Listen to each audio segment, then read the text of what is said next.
Hi folks, welcome to the Molecules of Medicine project. Now most medications we administer to patients are understood somewhat at the molecular level. And what I mean by that is that the active ingredient, the thing that brings about the effect we're interested in, usually has a known chemical structure. We know what atoms it's made of, we know how they're attached or bound to each other, and we can understand a lot of other things as a result of that. One of the big themes of this course will be that once you know the structure of something, you can usually work out a lot about how that substance is going to behave. Water solubility, chemical reactions it can undergo, receptors or proteins that it might fit into or wrap around or mess with. All of those things are tied up in the structure of the substance. So we're going to try to accomplish 3 goals with this project. I want you first to have a chance to get to know a molecule's structure, history, properties, and its uses. Try to really get a sense of those over the course of the semester and see how they're related to each other. Secondly, and this is kind of a holistic goal for me, it gives you the chance in week 15 when you give this presentation to be able to really say concretely, man, look how much more I can say about this molecule than I could back in week 2 when I chose it. Thirdly, every time you do the month-by-month parts of this project, it's going to basically be a test study aid, because essentially I'm going to be asking you to answer some questions that apply our newest concepts to your molecule. What do I ask you to do on a test? Well, I give you questions using our newest concepts and ask you to apply them to other molecules. That's why every month you're going to be asked to take your shot at the questions before the test, and either upload those answers or hand them to me at the very start of the test period.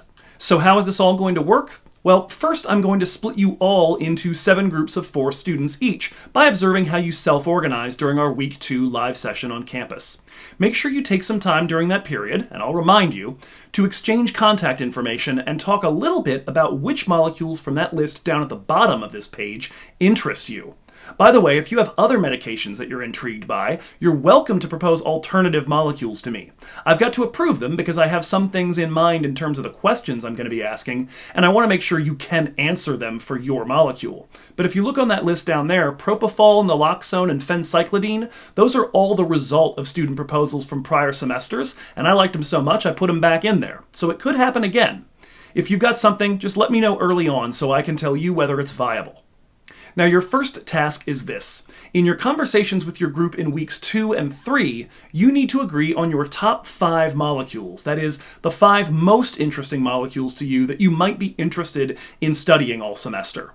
That needs to be submitted to me by midnight, the night of our week 3 live session. So that night after class, make sure I have that. On Friday, February 11th, I will let everyone know which molecule they've been assigned.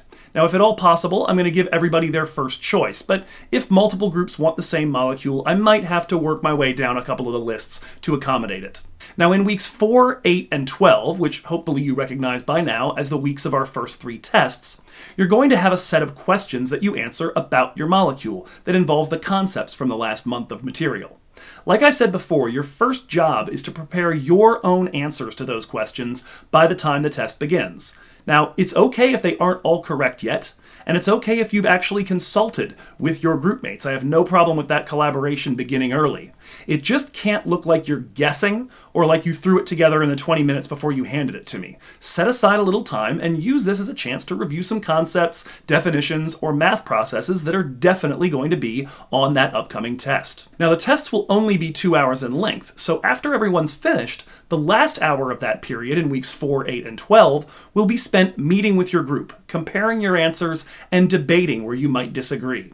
I'll be there to help you out if you've run into any roadblocks or impasses in your prior work or in that discussion. Subsequently, you will have until that Friday night at midnight to compile 1 set of answers that will be turned in by 1 member of your group to account for all of your work that week.